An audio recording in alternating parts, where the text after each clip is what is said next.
lugares que pode aportar unha vila raiana como a Guarda, onde eu creo que tamén a cultura portuguesa vai ter un grande protagonismo. Pois, simplemente convidar a todos os que estades aquí, supoño que estades ali, e aos que poden escoitar isto, convidalos a que se cheguen a Guarda eses días que vai a durar a mostra, os días 11 e 14 de xullo, porque seguro que vai a ser unha experiencia que vai a pagar. Moitas gracias.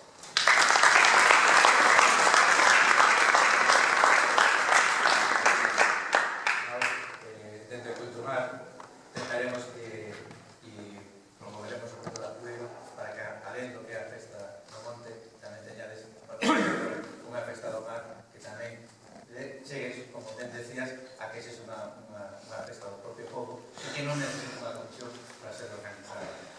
Lo que decías, hai unha cousa que todos os que coñecemos sabemos que é totalmente incompatible: Manuel Sendón e tranquilidade. Iso é totalmente imposible, porque él, por sorte, é o que nos moviliza a todos e sempre pretende que pagamos as cousas en tempo. Eu creo que o encontro se estaría organizado prácticamente desde martes e para morir, pero bueno, as cousas necesitan sempre un ritmo que por sorte pues vamos logrando, sobre todo estes últimos 15-20 días, que son os máis importantes para que todo luzca como ten que ser. Sobre todo, un traballo importante de contacto con todas as administracións e especialmente tamén por cada provincia na que vai chegar con encontro, vai sempre de porto en porto, é a propia Deputación. En este caso, por parte da Deputación, nos está a representar aquí Santos Centro, que é o conselleiro de Turismo. Deputado. Gracias, Pablo. Buen día a todas e a todos. A verdad que é un placer estar aquí nesta mesa con Manuel, con Xaquín, con o alcalde da Guarda, con a conselleira, nesta presentación deste 14 encontro de embarcacións tradicionais. Cando estábamos por aquí charlando antes de iniciar esta presentación, estábamos ollando o programa e facíamos así un comentario de que é denso, e nos diría Xaquín, pois non está todo. Así que non vos quededes que isto é todo o que vai haber nestes días de presentación, porque hai bastante máis. Eu, dende logo, quero primeiro mostrar a miña satisfacción por estar aquí nesta presentación e tamén agradecer o traballo desenvolvido para que este encontro sexa posible, este encontro de embarcacións tradicionais sexa unha realidade. Desde logo, un encontro destas características non encontra mellor escenario que na Guarda, como dicía, moi ben dicía o seu alcalde, que é unha vila única, unha grandísima tradición mariñeira e que tamén ten no propio concello un patrimonio cultural etnográfico pois moi importante, non? E dende logo pois que está vendo que a nosa provincia non que acoller este encontro, que dende logo se pon en valor pois o traballo intenso desenvolvido por as asociacións, tamén por persoas individuais, que isto que se axuda a recuperación patrimonial da cultura mariñeira e dende logo pois nos fai a nós, a todos nós, que poidamos vivir máis de cerca pois unha actividade que en moitos casos non conoceríamos se non fora por vos. É dicir, non teríamos esa cercanía se vos non nos preocuparas. É unha miña experiencia, desenrolamos no Concello do que eu procedo durante varios anos unha escola de Amar de Vigo, que se chamaba, que era de recuperación e de construcción de embarcacións tradicionais. Algúnas delas participan nos encontros, o Galeón, a Reiñeira, tamén un bote polveiro, ou a propia ou a Lorna, non? Pois son embarcacións que están aí tamén a axudar e a chegar para a promoción de todo este patrimonio que nos temos. E é moi importante a vosa labora, porque que as institucións, que tamén outros patrocinadores, pois que estedes aí impulsando estes eventos, pois a verdad que é gratificante.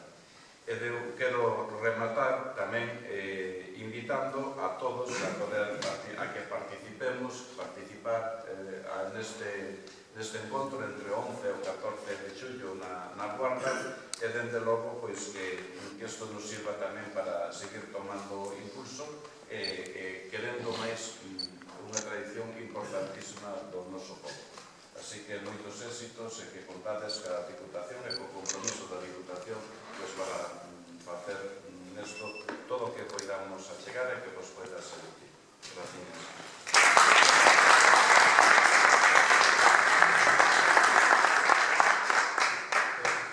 Alicerces, todos, para levar a cabo un encontro que estamos nós, que están tamén todas as institucións, unha que está da nosa manca, da USAD, que neste caso a Xunta de Galicia, representada por moitas consellerías e departamentos de turismo, industria, Porto de Galicia, cultura e, sobre todo, a Consellería do Mar, que sempre nos bota, como ben dixo Manolo, unha gran axuda e que realmente é o noso maior soporte que temos e que esperemos que siga sido durante o tempo. Para clausurar este acto, ten a palabra a Conselleira do Mar, Rosa. Pois moitas gracias, Pablo. Para min é un orgullo representar a Xunta de Galicia en Composto e presentar este novo encontro de embarcacións tradicionais. Decía dado que está isto con unha provincia de Pontevedra, hai usados tamén, porque a Pontevedra é unha provincia moi rica en cultura mariñeira e, polo tanto, sempre hai asociacións que se brindan para organizar estes encontros. Neste caso, toca a Guarda. E, como decía Manuel, se fai na Guarda por a iniciativa da Asociación Cultural de Embarcacións Tradicionais Piueiro e o Instituto de Estudios Millonarios. Eu creo que Piueiro foi un motor convencido de que podían facelo, de que querían facelo e, por suposto, estou convencidísima de que vai a ser un dos millores encontros os que acudamos.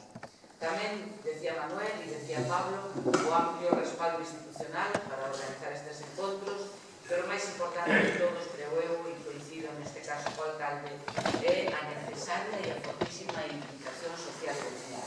Sin eso sería bastante difícil poder celebrar cualquier tipo de encontro ou cualquier tipo de jornada. Este é un encontro que mantén a súa esencia, pero que nesta edición ten algo especial, como dixéramos que me anteceder unha palabra.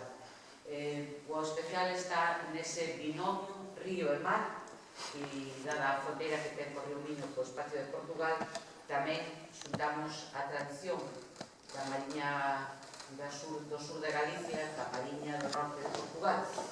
A Guarda conserva o seu patrimonio marítimo a salvo grazas a un grupo de guardeses que se puxeron de acordo para poñer en valor as súas tradicións máis lonxevas relacionadas co mar. E por iso debemos de agradecer á Organización de Palangreiros Guardeses, á Asociación Naturalista de Baixo Miño e á Cofradía de Pescadores Santa Tecla, entre outros, a creación desta asociación pioneira. Unha entidade que persigue como Culturmar a recuperación e a reivindicación das tradicións mariñeiras, desde o léxico ata o tipo de embarcación de antaño. Tres son os piares da súa actividade. O primeiro, recopilar as fotografías, as historias e os documentos que axuden a reconstruir o pasado co obxectivo de crear un arquivo que nos siga mantendo a futuro. Un traballo que realiza coa colaboración directa dos veciños a través de diversos encontros e entrevistas.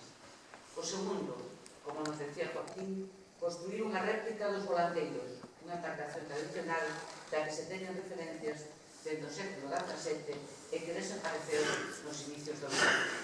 Unha construción cuxa posta de longo está prevista que se realice durante este encontro.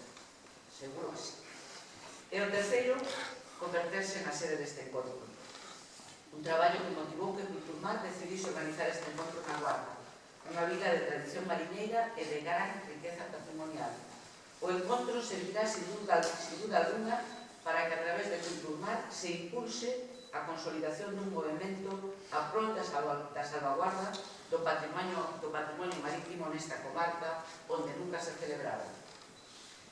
Pero eu sempre digo que Galicia é mar, o alcalde decía a Guardia é mar, eu digo Galicia é mar, e a ese mar temos que miralo dende todos os puntos de vista, non só que é moi importante dentro do aspecto social, dentro do aspecto económico, dentro do aspecto medioambiental, sino tamén da presencia de elementos patrimoniais e etnográficos ligados ao ámbito marítimo pesqueiro. Un patrimonio que protexemos a través das iniciativas e apoios a entidades e proxectos concretos de forma directa ou a través do gado, pero que entendemos que se necesita algo máis.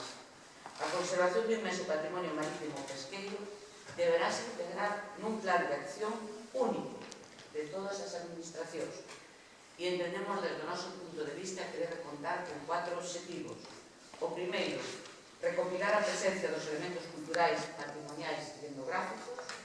O segundo, analizar o seu estado de conservación, promover a súa protección e consolidación e, por último, atopar a fórmula de financiación adecuada para o seu desenvolvemento. Este é un plan de acción no que vos propoño traballar. Dende a Xunta de Galicia xa o queremos facer, estamos traballando nel, pretendemos que a súa parte inicial este lista no 2020 e que se empece a executar no 2021. É unha iniciativa que complementará a declaración como ben de interese cultural das técnicas constructivas da carpintería de Ribeira que protexe o decreto 52/2019 do 9 de maio, un decreto que recoñece o seu valor singular na conformación de identidade do noso pobo galego e na concreción de medidas para a súa salvaguarda. Galicia entendemos que ten un compromiso social profundo por defender todas as manifestacións materiais e inmateriais da cultura vinculadas ao mar, aos ríos e os valores naturais e culturais de Galicia. E é por iso que este avance na protección e consolidación do noso pasado é obra do presente, pero indispensable para o noso futuro. Máis nada, moitas gracias.